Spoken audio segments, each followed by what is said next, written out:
Alright guys, HyDra here and I hope you're all doing well and enjoying your day so far. After OpTic successfully got revenge on Miami Heretics last night for their 3-0 defeat this past weekend, they will have to go one better if they want to beat FaZe on the Saturday. Both teams seem to be relishing the challenge, but also 5 teams will be eliminated from the tournament tonight. So much to dive into today. Very much enjoy your thoughts in the comment section below. Hit the like button if you enjoy. Subscribe if you're new as always, I greatly appreciate it. Of course, this event, the scene of MettalZ's retirement, pretty much a year ago now, so I know he was reminiscing on that one. But also, this was big news yesterday. We have seen layoffs everywhere in the gaming and esports space over the last... I mean, it's really tech in general. It's not even gaming and esports. It's just tech in general. Jobs are going left, right, and center. Maybe the company's bloated too fast. You can say whatever you want about it, but it's happening everywhere. Riot Games let off 530 employees the other day. Microsoft have laid off 1,900 workers from their Xbox division, including Activision Blizzard, Bethesda, elsewhere. Now, it's interesting, right? Because usually when a merger and acquisition happens, there's lots of jobs that are effectively duplicated. So it makes sense there's going to be layoffs. It generally is how it is.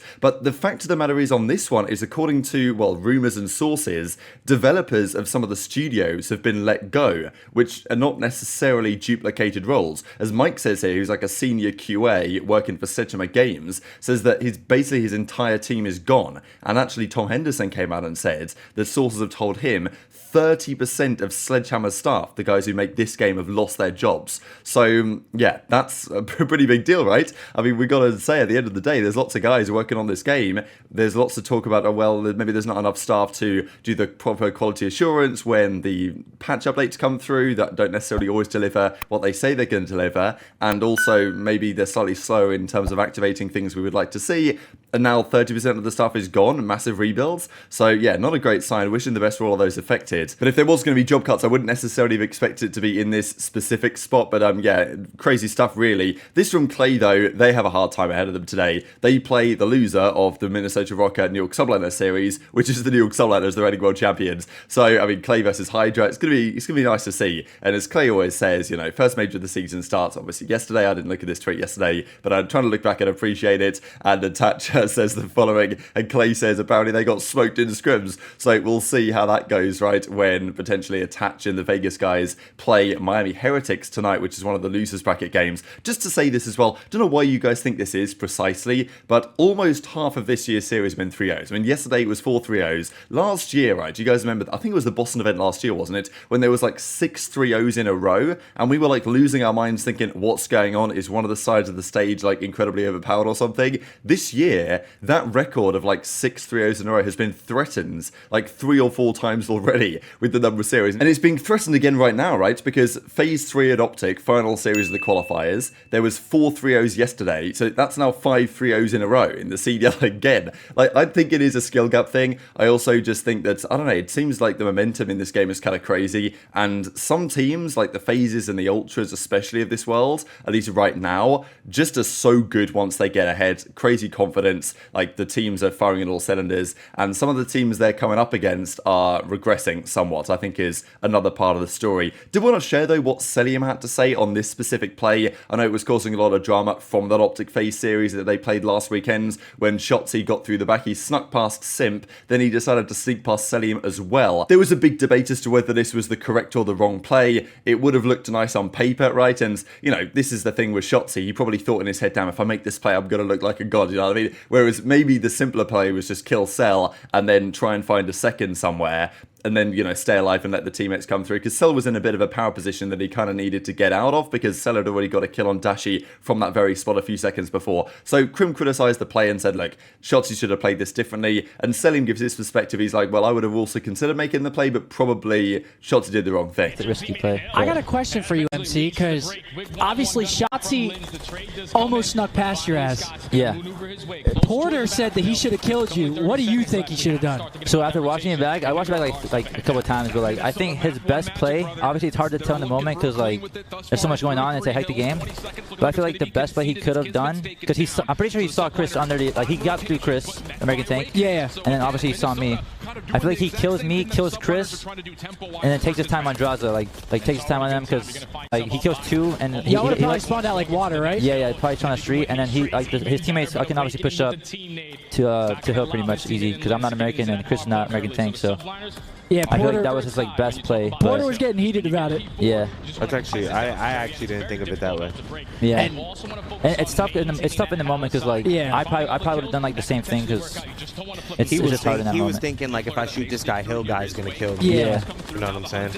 Yeah. But regardless of what you think about that specific moment, of course, they have the opportunity to, well, come back and get revenge, right? They did it against Miami very successfully yesterday. The entire team was playing really well. Like, it's something that we did predict that Miami possibly wouldn't be as good on LAN. I think historically as well, Vikul, I think, has the dog in him personally, and MettalZ has been good. But the other guys like Lucky and JurNii, historically, they haven't been, even back to Black Ops 4, as good on LAN as they have been online. And also when you've won the series a few days before on LAN, clearly the OpTic guys really wanted to win this one. I think JP tweeted out as well that the boys really wanted the revenge here. Like, I know that Dashy had it in the drafts, right? The Vikul 3-0 thing, and I'm sure that Pred had it cooking up as well. So, I mean, you guys probably saw this after the fact. If you guys didn't see last night's video, didn't see this high quality image here of Pred throwing up the 3-0 sign, and he did it right in Vikul's face as well. That was the thing that really got me. Like, I respect the level of trash talk here, right? But you don't often see when, I mean, as after the game, I don't think this camera here shot from OpTic really captured it, but as Vikul came over to say GG's, like, Pred was holding it up in his face, like, as they were saying GG's type thing. So clearly they really wanted the revenge there. OpTic were not happy about, well, the signs that Vikul was throwing up after getting 3-0'd online. And, you know, OpTic showed that they are, you know, a serious team when it comes to LAN, which is expected of Kenny rosters. I think there's no doubt about it. And they move on to Saturday, whereas Miami dropped down to the losers bracket. And as Kenny says, revenge is sweet. But of course, that's just part one of the potential revenge story. They won 0 maps last weekend. Now they've, you know, not lost a map so far. They play FaZe next in what was another 3-0 last time out. I feel kind of weird about this OpTic team though, because last weekend, after they went 0-6, I was weirdly more confident they would win this series after going 0-6 map count last weekend than if they'd have gone like 6-0 map count last weekend. Just the thing with OpTic, right? Like, if they dominated the final 2 matches they played against FaZe and Miami, they probably come in thinking there's literally 0 chance they can lose. And sometimes that can be, you know, problematic. Whereas OpTic knew that they were vulnerable, they had to really focus up and actually concentrate and take it seriously, and therefore they win, right? Because against like Miami, against like Florida, as it has been historically, OpTic have usually had a hard time, and it was certainly the case online that they struggled to beat this Miami team. But having actually lost last weekend, I think it was actually beneficial in some way. But of course, beating Miami is one thing, who are, you know, top 6 team, something like that. Certainly online, they're very good. I don't know where they're going to end up on LAN. They play Vegas today. We'll discuss that in a few minutes' time, because, you know, some people are picking Vegas in this one, which will be interesting to see if that, you know, actually goes through. But FaZe are clearly a different beast. I mean, the way they dismantled LHG yesterday, LHG aren't very good, I don't think, but, you know, the way that FaZe dismantled them, and the fact that FaZe haven't lost a series so far this season, I mean, they're undefeated up to this point, and have the possibility to tie their own record for series wins from last year if they win this tournament without losing a series. OpTic need to try and be the ones to shut them down, right? Because OpTic have dominated that matchup historically over the last couple of seasons. OpTic don't want to go down 2-0 in that matchup in this specific season so far. So clearly there's a lot of excitement from the OpTic guys about getting this rematch in. As Shotzzy says, GG's Miami 3-0, great start to the tournament. Play FaZe Saturday, see you guys there. So Shotzzy's obviously buzzing for the possibility to get the job done. And it's the same with aBeZy, right? He says, can't wait for Saturday. They play their next round game then. It was either going to be OpTic or Miami. It turns out that it's OpTic. So fantastic stuff already. We're only a few weeks into the season, really, and we get a second bout of FaZe versus OpTic, and it should be a more competitive showing, you would think, this time around. FaZe are going to be the favourites after what they did online and how they're presently looking in the series they're playing, but if OpTic play like that, like, the talent is no doubt there, right? It's just the other factors, the teamwork factor really, which is important. But I think that Pred is, I found it strange that Pred was getting so much criticism after the couple of series they lost, because Pred was like unbelievably good in December. And then, sure, I get it. He took the maybe extra long vacation. He comes back in the new year, doesn't play as well. And people saying, oh, Pred's playstyle doesn't work. But like, Pred's just so good. Like, remember Pred on Bakach when he just runs at you? Like, there's barely anyone in the league, like even historically, that can can match that level of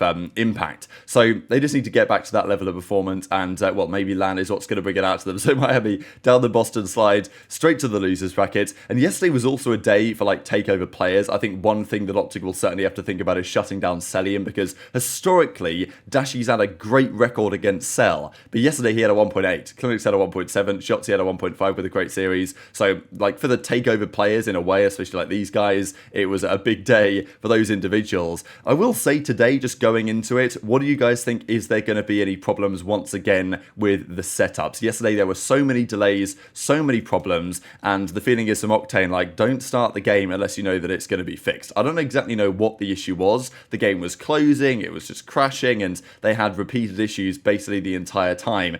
If that happens today, when the series are probably not all going to be 3-0s, and when there's 5 series instead, it could be a nightmare. So I'm hoping that they've kind of tried to figure out some sort of solution to that overnight, because I don't think this is happening online, and well, it might well be happening on LAN. And obviously Challenges also starts today over in the House of Blues venue just across the road, which is actually an insanely sick venue. I don't know if you guys are going to see screenshots of that like posted around the timeline today, but the venue they've got in there is actually really cool. So hopefully that all goes to plan as well, and well, things can go at a reasonable pace, because that is always the problem, I suppose, with some of these Challenger stuff. But this is the bracket as it stands. So yeah, funny in a way how all the top 4 teams theoretically had matches in the winner's side. The only one that lost, right, was the Subliners, and Rocket managed to make it through. And who knows, right, Rocket, wasn't it this tournament last year that Minnesota got top 3 when like Bance and those guys were on the team, and it was a surprise, and once they got top 3 they got slammed in the next 2 series they played, but they still made a bit of a run. Now obviously this year it's a completely different team, but it was an interesting idea that maybe they could make the run.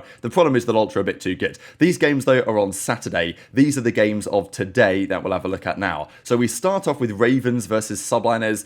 Look, I don't think it really matters really who Ravens played, because if they'd have played Rocket are kind of legit right now. So I think that they would have struggled in that one as well. So I don't really think it matters for Carolina who they play. I think they have a tough first round matchup regardless of whichever team they played, and New York is certainly not going to be easy, and really New York should win the series. But I still think, again, Subliners could be a little bit vulnerable. Like, their Search and Destroy doesn't look quite as potent as it has done over the last couple of weeks. Their respawn is still shaky, and let's not forget that Ravens team, when they played, you know, FaZe and that online recently, their respawn was looking good. They just couldn't win a search to save their lives.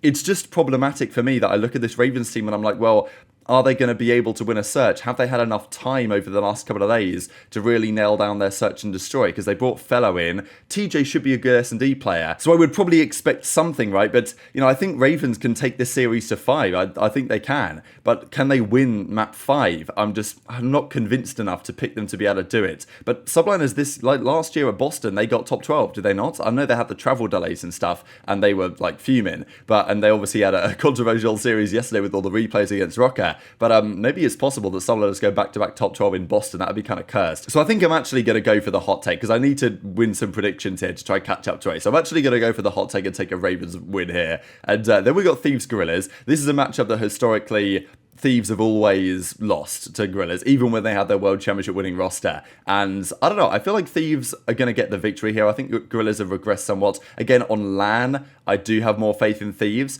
This next series, though, Vegas-Miami, is pretty interesting. Like, are Miami going to bounce back for the loss against OpTic? Are they going to get in their own heads? I think I will take Miami here. I think they are the better team. Vegas haven't, you know, really impressed me. And again, even looking at that Vegas team on LAN, are they going to be significantly better? I'm not sure. And then we have Boston versus Surge. And this is interesting because Surge got slammed yesterday. Boston, we know they're very up and down. You never really know what team you're going to get when Boston play. They are, of course, the home team. They will be massively motivated to win. And after last night's series, rumor has it, I know lots of people were mentioning it last night, that it wasn't looking good behind the scenes in the Surge camp. Like, the vibes were not looking good at Surge. And I think you could probably tell that really watching their cameras after the game. But yeah, apparently the vibes at Surge right now might be kind of shot, and if they bounce back today and actually beat Boston, I would be massively surprised, I think, and impressed if they were able to do so, but I don't think they will. So yeah, I've got Boston winning this one. And then we have another final series as well. I'm not exactly sure what this is going to be. I don't think they've officially said, because it's going to be a losers round 2 game, so it's either going to be this matchup here or this matchup here that's played.